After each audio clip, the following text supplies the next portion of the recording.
ჩვენი ქვეყანა უმნიშვნელოვანესი გამოწვევების წინაშე სიტყვის თავისუფლება და დამოუკიდებელი მედია სამოქალაქო საზოგადოების სივრცე. ეს ყველაფერი ერთიანად განსაზღვრავს, რამდენად დემოკრატიულ და თავისუფალ გარემოში ვცხოვრობთ. ბოლო პერიოდში განვითარებულმა მოვლენებმა, მათ შორის ტელეკომპანია თრიალეთის ანგარიშებზე ინკასოს დადებამ, მკაფიო სიგნალი მოგვცა. მედია, რომელიც ასახავს მოქალაქეების პრობლემებს, დღეს უდიდესი ზეწოლის ქვეშაა. ამასთან ერთად ხშირად ჩდება კითხვები, ხომ არ იყენებენ სასამართლო პროცესებს პოლიტიკური მიზნებისთვის. პარალელურად ვხედავთ მცდელობებს შეავიწროვონ არასამთავრობო ორგანიზაციები. ამასთან ახლავს საზოგადოებაში გაზრდილი გაუწყოება და უნდობლობა, რაც სამწუხაროდ აფერხებს ჩვენს საერთო მიზანს ევროპულ მომავალს, უსაფრთხო სახელმწიფოსა და თავისუფალ გარემოს. დღეს ამ თემებზე ვესაუბრებით ჩვენს სტუმარს, თავდაცვის ყოფილ მინისტრს, რომელიც ახლა არასამთავრობო ორგანიზაციაში აგრძელებს საქმიანობას. სწორედ მისი გამოცდილება როგორც სახელმწიფო სტრუქტურებში, ასევე სამოქალაქო სექტორში მოგვცემს შესაძლებლობას უფრო მრავალ მხრივად შევხედოთ იმ გამოწვევებს, რაც დღეს ჩვენს ქვეყანას წინ უდგას. სამოქალაქო იდეის ხელმძღვანელი თინა ხიდაშელია ჩვენი გადაცემის სტუმარი. მოგესალმებით ქალბატონო თინა, მადლობა გადაცემაში ჩართვისთვის. პირველ რიგში მინდა დავიწყო დღევანდელი გადაცემა. უკვე 10 დღე არის ტელეკომპანია თრიალეთის ანგარიშებს ადევს ინკასო და მე მინდა თქვენი შეფასება, ასევე მინდა რეგიონული მედიის მნიშვნელობას გაუსვათ ხაზი, განსაკუთრებით იმ რეგიონში, რომელშიც ჩვენ ვიმყოფებით, სადაც ჩვენ ვიცით, რომ რუსული პროპაგანდა და დეზინფორმაცია ძალიან აქტიურად ვრცელდება და განსაკუთრებით ამ რთულ პერიოდში რატომ არის მნიშვნელოვანი ზოგადად მედიის არსებობა, აი ამ კრიტიკულ დროს და განსაკუთრებით მედიის, რეგიონული მედიის, ასევე მე მაინტერესებს, რამდენად სერიოზულ სიგნალად უნდა ჩაითვალოს ეს მედიის თავისუფლების კუთხით და სად გადის სხვარი კანონსა და მის ბერკეტად გამოყენებას შორის პოლიტიკური მიზნებისთვის. ხო, მე ვფიქრობ, რომ არც ერთი ნორმალური ადამიანისთვის არ უნდა წარმოადგენდეს კითხვას საჭიროა თუ არა მედია, უნდა იყოს თუ არა მედია დამოუკიდებელი, უნდა კონდეს თუ არა ჟურნალისტს აბსოლუტური თავისუფლება იმუშაოს იმ ისტორიაზე, იმ ამბავზე, იმ სიახლეზე, რომელსაც ის თავად ჩათვლის საჭიროდ, გააშუქოს, მოიძიოს ინფორმაცია, კონდეს სრული სიმშვიდე წყაროებთან ურთიერთობის დროს, რომ ვიღაცას არ დაატერორებენ, არ დაანსახიჩრებენ, პრობლემებს არ შეუქმნიან მხოლოდ იმიტომ, რომ ჟურნალისტს აწვდის ინფორმაციას. ეს არის ძალიან ჩვეულებრივი ამბები და ჩვეულებრივი მოვლენები. სამწუხაროდ ზუსტად ამით განსხვავდება ერთმანეთისგან დემოკრატიული და არადემოკრატიული სახელმწიფოები, რომ ეს ჩვეულებრივი ამბები მერე არაჩვეულებრივ ამბად იქცევა ხოლმე ავტორიტარიზმის და დიქტატორულ რეჟიმებში. ამიტომ სახელმწიფოებმა დიდი ხანია დემოკრატიულმა ცივილიზებულმა ქვეყნებმა დიდი ხანია არჩევანი გააკეთეს თავისუფალი სიტყვის და თავისუფალი მედიის სასარგებლოდ. თავისუფალი მედია და თავისუფალი სიტყვა გვჭირდება იმისთვის, რომ ვაკონტროლოთ ხელისუფლება, ვიცოდეთ ჩვენს ქვეყანაში რა ხდება, გქონდეს გამახვილებული მზერა და ყურადღება ყველაზე უფრო მნიშვნელოვანზე, რომ არავინ მოიპაროს ბიუჯეტიდან ფული, არავინ მოახერხოს საზოგადოების მოტყუება, ძალაუფლების ბოროტად გამოყენება და სხვა. ხო, აი ძალიან ელემენტარულ ამბებზე ვლაპარაკობ, მაგრამ სამწუხაროდ საქართველოში მნიშვნელოვანი გახდა ამ ამბების მუდმივი შეხსენება. იმ ფონზე, როდესაც პარლამენტმა მიიღო სიტყვის თავისუფლების კანონში ცვლილებები და სინამდვილეში გააუქმა სიტყვის თავისუფლების კანონი თავისი არსით და თავისი ფუნქციით, რა თქმა უნდა, სულ უფრო და უფრო რთული ხდება დამოუკიდებელი მედიისთვის ოპერირება და გადარჩენა. და სულ უფრო და უფრო მეტი სირთულეები ექნებათ როგორც ინდივიდუალურად ჟურნალისტებს, ასევე მედია ორგანიზაციებს. ამასობაში გვაქვს კიდევ მრავალი სხვა კანონი, არა მხოლოდ და მხოლოდ მედიისთვის, მაგრამ ზოგადად სამოქალაქო სივრცის შეზღუდვისთვის, რომელმაც ასევე დამატებითი წნეხი გააჩინა მედიაზე და დამატებითი პრობლემების შექმნა. სამწუხაროდ მოლოდინი არ არის, რომ პოლიტიკური ცვლილების გარეშე ამ თვალსაზრისით რაიმე ხელშესახებით ცვლილება შეიძლება მოხდეს. და ეს სუსუბოლო ამბავი, როდესაც მედიას აუკრძალეს სასამართლო დარბაზებიდან ტრანსლაცია, არის საუკეთესო მაგალითი და საუკეთესო გამოვლინება იმისი, თუ რამდენად მასშტაბურია მედიის შეზღუდვის, აკრძალვის, სივრცის დავიწყების მცდელობა და კამპანია ქართული ოცნების მხრიდან. დიახ, ნუ ეს არ არის ერთი ტელეკომპანიის პრობლემა, ამას აღვნიშნავ ხოლმე ხშირად გადაცემაში, იმიტომ რომ შეიძლება რომ ეს ჩაითვალოს სერიოზულ სიგნალად, იმიტომ რომ ასევე ვნახეთ აქციაზე დაკავებული დაშავებული ჟურნალისტები, ყავს მზია ამაღლობელი, რომელიც ხო ასევე პატიმარი და ასე შემდეგ. ანუ რატომ არ არის ეს ერთი ტელეკომპანიის პრობლემა და რატომ ეხება ზოგადად სიტყვის თავისუფლებას? არც ერთი და არც ყველა ტელეკომპანიის ერთად აღებულის პრობლემაა მხოლოდ. ეს არის მთელი საზოგადოების პრობლემა, იმიტომ რომ დიახ, თუ არ არის ქვეყანაში სიტყვის თავისუფლება, ეს ნიშნავს, რომ ხელისუფლების თავხედობის, ძალაუფლებით თრობის, ძალაუფლებით ტკბობის, რომელი ტერმინს გნებავთ ის გამოვიყენოთ, შესაძლებლობები ამოუწურავია. ერთადერთი, რაც სინამდვილეში ზღუდავს და ავიწროვებს ხელისუფლების თავგაშვებულობას, ეს არის ზუსტად სიტყვის თავისუფლება. შიში იმისი, რომ მათი მხრიდან კორუფციის შემთხვევაში, მათი მხრიდან ძალაუფლების ბოროტად გამოყენების შემთხვევაში, ნეპოტიზმის შემთხვევაში და სხვა, ასე ამბები გახდება საჯარო და ისინი მათ პასუხს მოსთხოვს საზოგადოება. ეს შესაძლებელი ხდება მხოლოდ სიტყვის თავისუფლების არსებობის პირობებში და მხოლოდ იმ საზოგადოებებში, სადაც სიტყვის თავისუფლებით სარგებლობენ. სადაც ეს არ არის, იქ ხელისუფლება იქცევა ზუსტად ისე, როგორც სინდისი ბრჭყალებში მათ კარნახობთ. და ძალაუფლებას დახარბებულ ადამიანებს სინდისი რას კარნახობს, სამწუხაროდ პოსტსაბჭოთა სივრცეებში განსაკუთრებით ეს ძალიან ხშირად გვინახავს და არასდროს არ არის ის საზოგადოებრივი სიკეთეებისკენ მიმართული. დიახ, ქალბატონო თილა, თქვენ ასევე წარმოადგენთ არასამთავრობო ორგანიზაციას.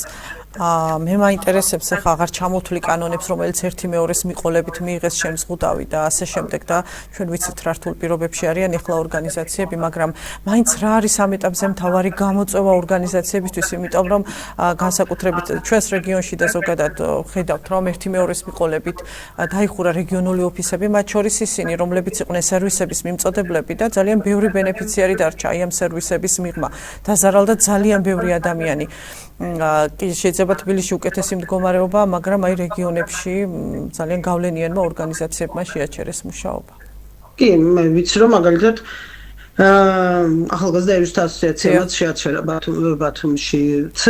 ბათუმშიც, მაგრამ ამ შემთხვევაში რადგან გორზე ვსაუბრობთ, გორში საქმიანობა და ოფისი დაიხურა და ჩემთვის პირადად, ინდივიდუალურად პირადად ეს არის ტრაგედია, იმიტომ რომ ჯერ ჩემი თავმჯდომარეობის დროს გავხსენით ჩვენ გორის ოფისი და რა ვიცი, აგერ 25 წელზე მეტია ის არსებობდა.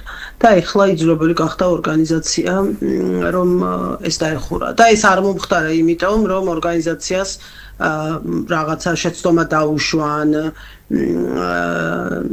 პარტნიორები აღარ ყავს. ყველაფერი ძველებურად წესრიგშია, უბრალოდ ხელისუფლებამ გახადა შეუძლებელი ამ ორგანიზაციების ოპერირება, ადამიანების ერთ ნაწილს უბრალოდ შეეშინდა და გადაწყვიტეს, რომ არასამთავრობო ორგანიზაციაში მუშაობა დღეს მომეტებული რისკის მატარებელი იყო და გადაწყვიტეს, რომ გაეწყვიტათ ხელშეკრულებების, შრომითი ხელშეკრულებები და აღარ გაეგრძელებინათ თავის საქმიანობა იმ ფორმით, როგორც ესენი ამას მანამდე აკეთებდნენ, მიუხედავად იმისა, რომ ყველა ძალიან კარგად ხვდება, რომ მაგალითად უფასო იურიდიული მომსახურება, რასაც ახალგაზრდა ერისთა ასოციაცია უკვე 30 წელზე მეტი აკეთებს, არის ერთ-ერთი კრიტიკულად მნიშვნელოვანი ამბავი და კრიტიკულად საჭირო და აუცილებელი ამბავი ჩვენი ქვეყნის მოსახლეობის ძალიან დიდი უმრავლესობისთვის.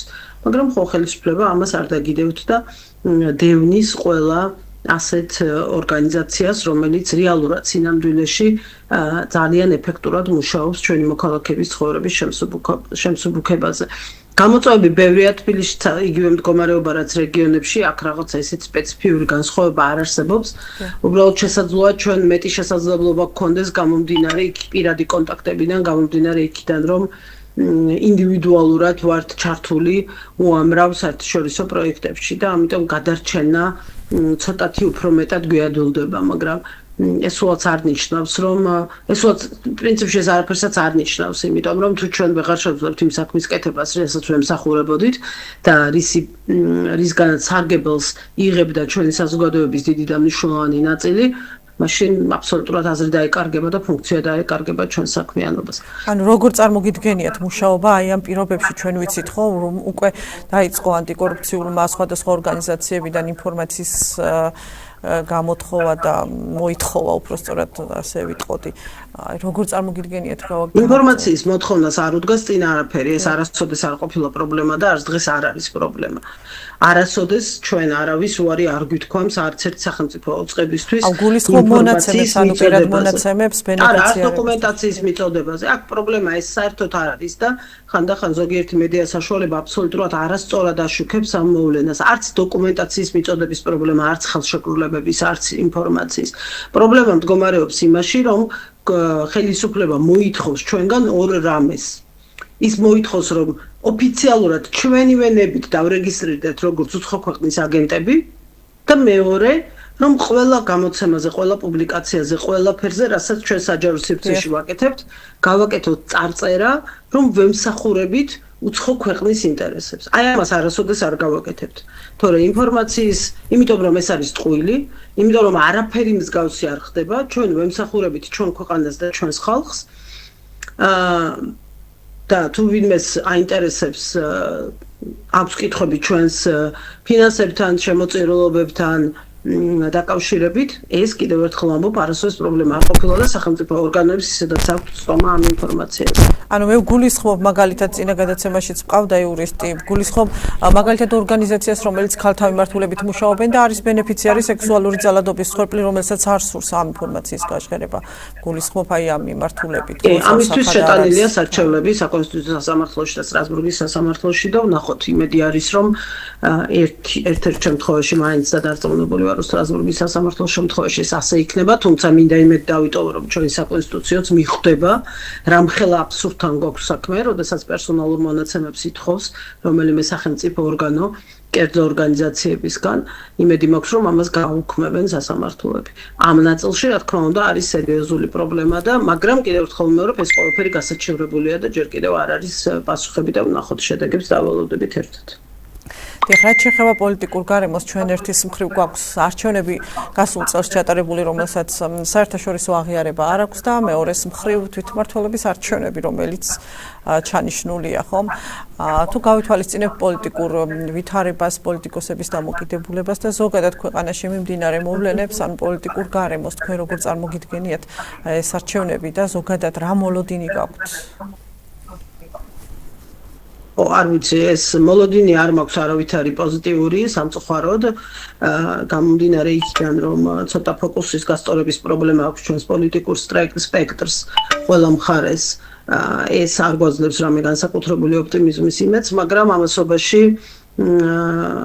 ჩვენ ბრძოლა უნდა გავაგრძელოთ. ბრძოლა უნდა გავაგრძელოთ იმისათვის, რომ ვაჩვენოთ შეურიგებლობის და სიმამაცის მაგალითები.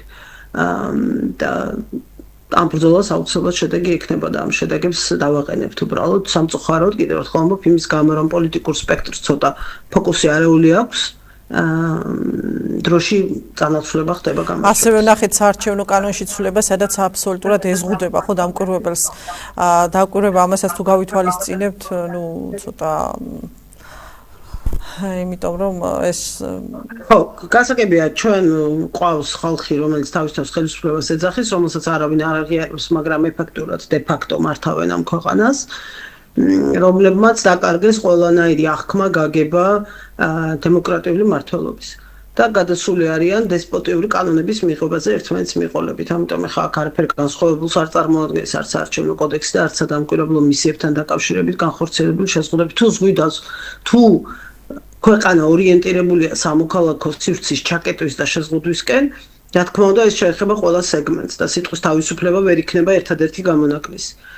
ამიტომ ბუნებრივია, რომ შეზღუდვები და არანორმალურობა წესებში შეეხო სრულ სპექტრს სამოქალაქო აქტივიზმის და სამოქალაქო ცხოვრების და ამის ნაწილი არის არჩევნების დაკვირვებაც. ამიტომ აქ ახლა რამე სპეციფიურად მივიშვიშოთ, რომ ვაიმე ეს რაქნეს, არასწორი მგონია, იმიტომ რომ ხო აბა რას იზავდნენ.